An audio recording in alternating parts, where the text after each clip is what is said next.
Hello friends, अगर आप मकान को किराए पर लेना चाह रहे हैं या मकान किराए पर देना चाह रहे हैं तो आप इस मकान को किराए पर दे सकते हैं या किराए पर ले सकते हैं। और उसके लिए तीन तरह के एग्रीमेंट्स होते हैं। पहला होता है लीव एंड लाइसेंस एग्रीमेंट, दूसरा होता है रेंट एग्रीमेंट और तीसरा होता है लीज एग्रीमेंट। लेकिन आज के इस वीडियो में मैं सिर्फ बात कर रहा हूँ रेंट एग्रीमेंट की और बताता हूँ आपको ऐसे 7 क्लॉज जो बिल्कुल क्लियरली मेंशन होने चाहिए और समझ लेना चाहिए दोनों पार्टीज को, ताकि बाद में कोई झगड़ा ना हो, कोई डिस्प्यूट ना हो। आप देख रहे हैं फिनलॉबर्ट, तो पहले नजर डालते हैं सबसे पहला क्लॉज जो बहुत ही इंपॉर्टेंट है, वो है सिक्योरिटी डिपॉजिट का।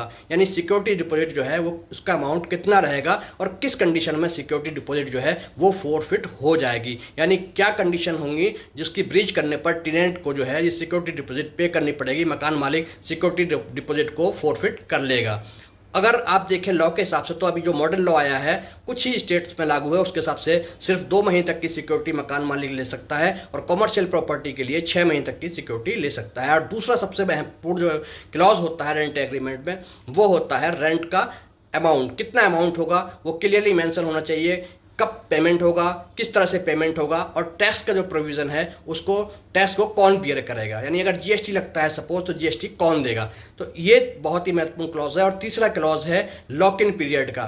यानी लॉक इन पीरियड रहेगा कि नहीं रहेगा, यानी जो मकान मालिक है वो क्या नोटिस दे करके 1 महीने के बाद खाली करा सकता है या फिर कोई ऐसा लॉक इन पीरियड होगा कि मकान मालिक 6 महीने तक जो है बिल्कुल भी किसी भी तरह से बाहर नहीं कर सकता, किराएदार को 6 महीने तक को उसको रखना ही पड़ेगा। तो ये भी बहुत महत्वपूर्ण एक क्लॉज है। और एक चीज़ और याद रख लीजिए कि अगर 11 महीने से ज़्यादा का एग्रीमेंट है तो उसमें स्टैम्प ड्यूटी लगेगी। स्टैम्प ड्यूटी आपको पे करनी पड़ेगी। स्टैम्प ड्यूटी अगर पे नहीं करते हैं तो भारी पेनल्टी आपको देनी पड़ेगी। उसके बाद का जो क्लॉज आता है चौथा है वो है मेंटेनेंस का। क्लियरली मेंशन करना चाहिए कि मेंटेनेंस कौन देगा। छोटा मोटा मेंटेनेंस है तो वो किसके हिस्से में रहेगा या बड़ा मेंटेनेंस है तो वो किसके हिस्से में रहेगा। उसके बाद जो 5वां महत्वपूर्ण क्लॉज है वो सबलेटिंग का है कि बिना परमिशन के मकान मालिक की कोई भी दूसरा जो नया किराएदार है वो नहीं रखेगा, किसी दूसरे आदमी को किराएदार जो है मकान में एंट्री नहीं देगा या सबलेटिंग इसकी नहीं करेगा।